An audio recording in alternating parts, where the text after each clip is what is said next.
All right, a shalom, shalom. A first and foremost, I want to give all praises, all honor, all glory to the Heavenly Father and His Son, Yahweh, Bahasham, Yahweh Shai, Bahasham Rakakodash. Double honors to the apostles, elders at Great Millstone. A salutations to you, Akim, pushing the work of truth and sincerity, the elect members scattered abroad. All right, salutations. Okay.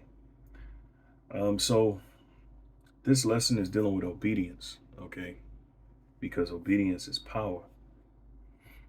And did you know that the word for obedience, the Hebrew word for obedience is shemai, which we know means to listen.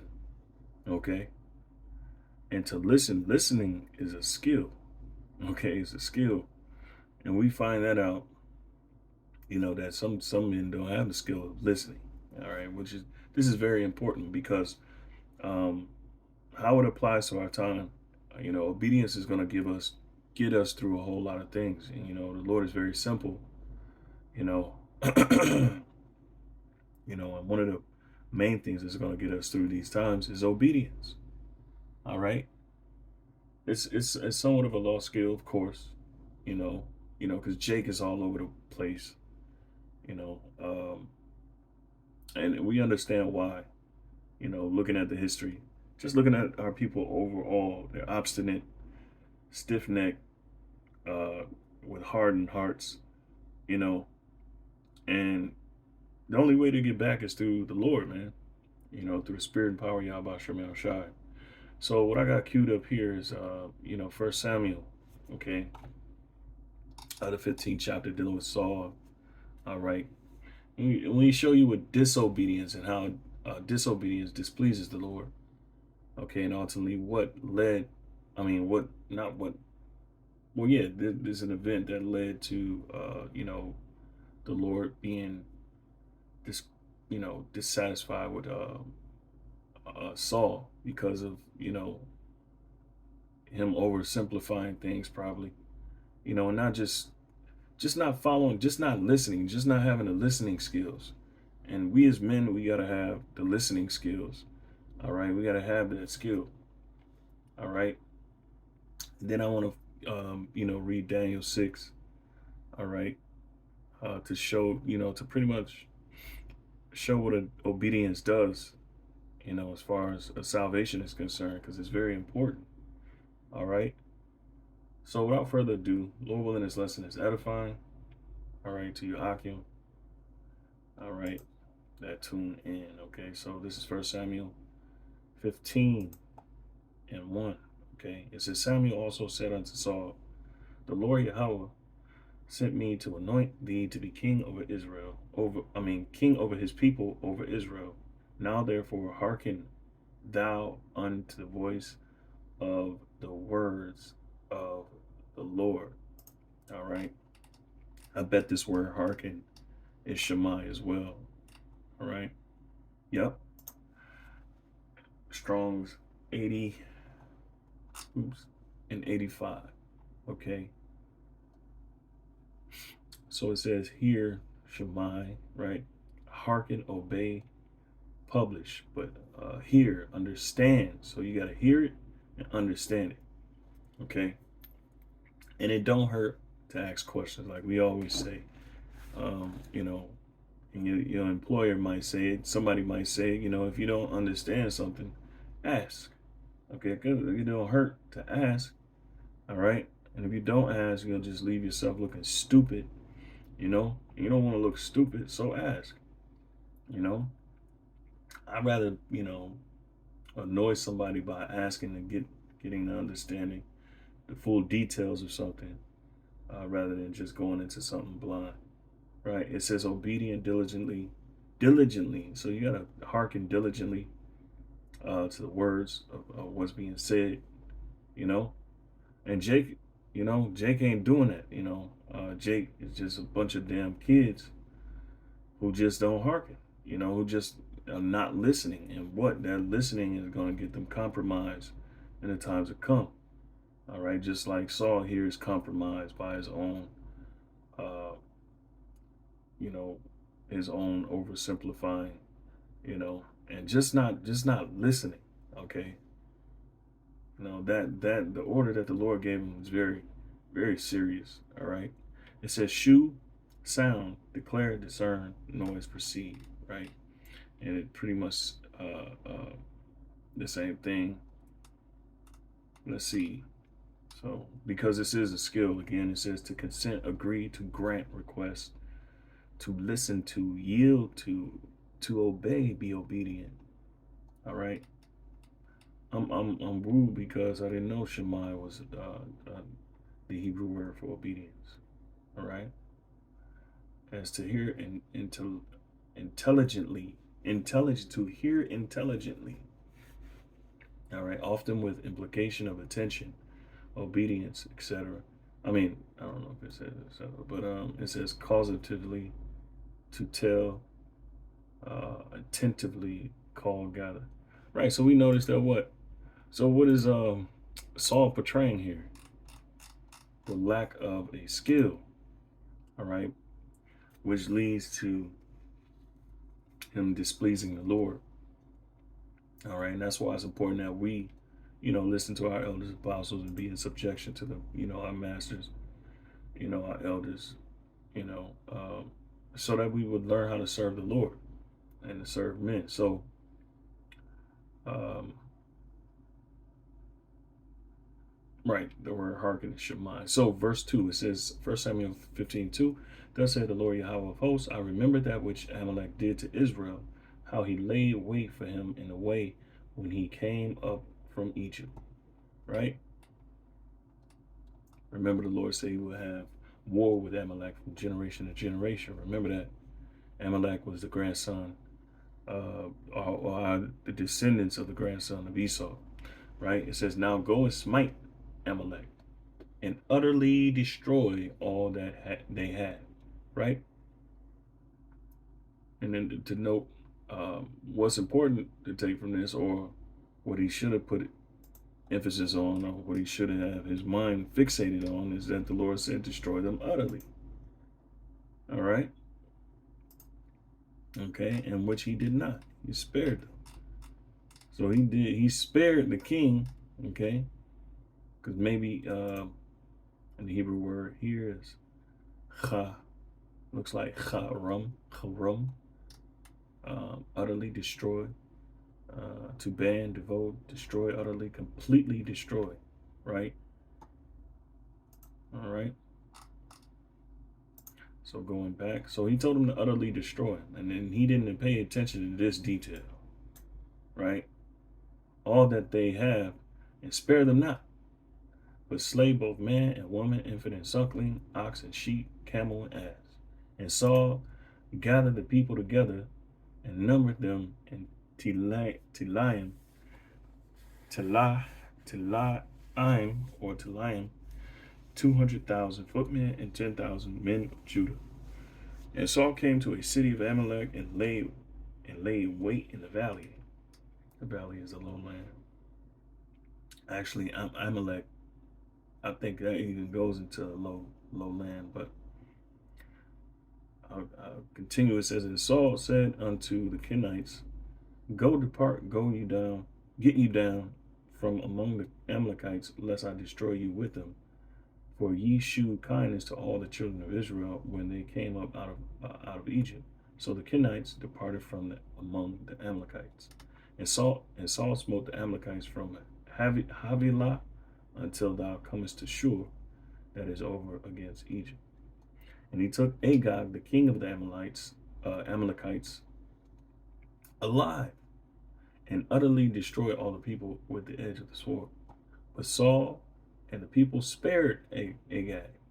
Now, what was the order? The order was to utterly destroy. It says, in the best of the sheep and of the oxen, right, and of the fatlings. So not only that, he's supposed to destroy everything, because ultimately all these things are defiled anyway. Otherwise, the Lord wouldn't have told him to destroy it, right? It says, but Saul and the people spared Agag and the best of the sheep and of the oxen and of the fatlings and the lambs and of all that was good, and would not utterly destroy them, but everything that was vile and refused, that they destroyed utterly. All right. So things that they didn't like or take a liking to, right? But they were commanded to destroy everything. Samuel rebuked Saul. Verse 10. Then came the word of the Lord unto Samuel, saying, it repenteth me that I have set up Saul to be king. Right? Because Saul did something very distasteful, which we obviously know. It says, for he is turned back from following me, and hath not performed my commandments. All right? And it grieved Samuel, and he cried unto the Lord Yahweh all night. Okay? Right, and that we could take this into account that, Luke was that 6:46, where it says, why you call me Lord, Lord, and you don't keep my commandments? Why you don't keep my sayings? Right? It's important to pay attention to the Lord's instructions, his detail, and have,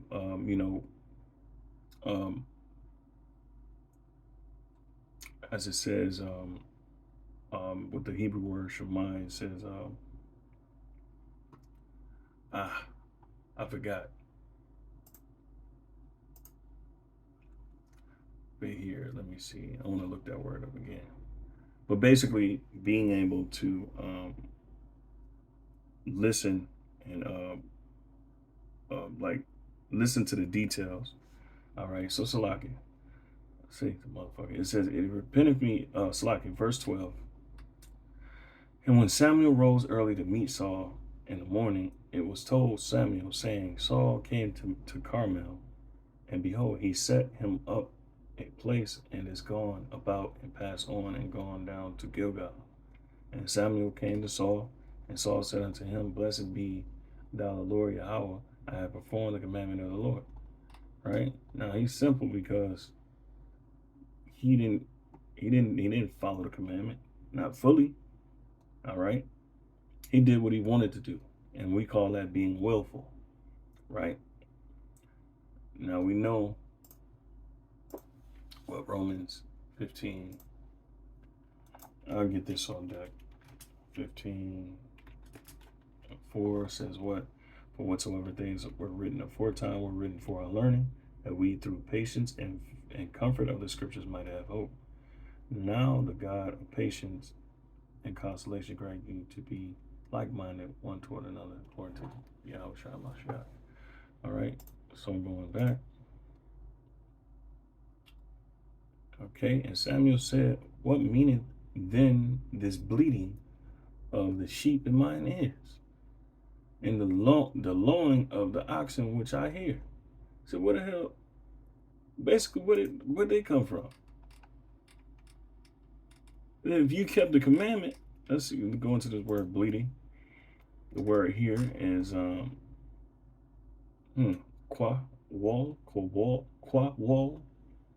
All right, if I'm not mistaken, qua wall. All right, qua wall. And so the bleating is a noise. It's a sound, voice, sound, noise. Right. So what is this I'm hearing? Is essentially what Samuel's saying. Excuse me. And Samuel said, What meaneth then the bleating, this noise of the sheep in mine ears, and the lowing of the oxen which I hear? And Saul said, and Saul's very naive, man, right here. It shows you his naiveness. All right. They have brought them from the Amalekites. All right. For the people spared the best of the sheep and of the oxen to sacrifice unto the Lord Yahweh thy power, and the rest we have utterly destroyed. And Samuel said unto Saul, Stay, and I will tell thee what the Lord Yahweh has said to me this night. And he said unto him, Say on.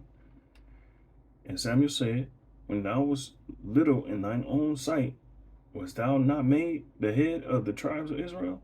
And the Lord Yahweh anointed thee king over Israel? And the Lord Yahweh sent thee on a journey and said, Go and utterly destroy the sinners of the Amalekites. All right? And fight against them until they be consumed. All right? Call them sinners. And maybe because they were Isaac's son. All right? A descendant from I don't know.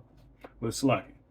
Verse 19, it said, wherefore then didst thou not obey the voice of the Lord Yahweh, but didst fly upon the spoil, and didst evil in the sight of the Lord? Right, so you went after the spoils, okay? All right, rather than hearken to the voice of the Lord, all right, fully. And it's a word that they use in for the Hebrew word Shema. Let me see. Let's see. Let's get that word Shema again. Obey. Strong's H80 and 85. 8085, excuse me. So let's see. Right here, carefully. So he didn't oh, here, this is the word I wanted to use earlier. That's why I couldn't think of it. Intelligently. All right, to hear intelligently. All right. So attention to detail, right? He didn't give attention to detail. And what does it tell us? That we have to pay attention to detail. We have to obey, which is to shemai, which is to hear, but to hear intelligently. Implication of attention. All right. It says what? Carefully, right? Discern. This is a good one. Discern. You got to spiritually discern. And if you don't know, well, damn it, ask. Okay? All right. So let's continue. Because I didn't want to draw this out because I want to get into Daniel just to show you what obedience does. And of course, you can apply it to our times. And then I'm going to get, Lord, when I get other precepts. Okay? But this verse 22 kind of says it all. Verse, let me see.